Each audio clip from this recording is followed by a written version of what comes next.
ధర్మం కోసం ఎంత తగాదా అయినా పెట్టుకోవాలి, ఖచ్చితంగా అదే మానవ ధర్మం. ఖచ్చితంగా ఏ బంధమైనా ఉండని, ఏ బంధమైనా పోని, ఏ మిత్రుడైనా దగ్గరికి రాని, ఏ మిత్రుడైనా దూరం అని మనకు అనవసరం. మనం ధర్మం పార్టీ, ధర్మపక్షంలోనే ఉంటామని. మన బంధువులే అధర్మం చేస్తే మనం చెప్పాల్సిందే ఖచ్చితంగా.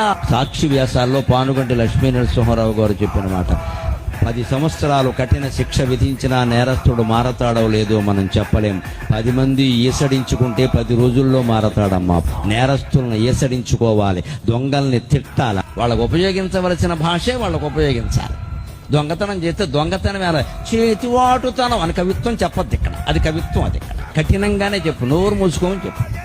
ఇంకేమైనా వేరే తనాలు చేస్తే దానికి తగిన పదజాలమే వాడాలి. మరో అనుబంధం కాదమ్మా, వంకర పని అది సంసారం నాశనం అయితే అనుబంధం అంటావు నువ్వు. ఇక్కడ వంకర పైనగానే చెప్పాలి, నీ మొహం చూడడం చెప్పాలి. అప్పుడు ఖచ్చితంగా మనుషుల్లో మార్పు వస్తుందండి.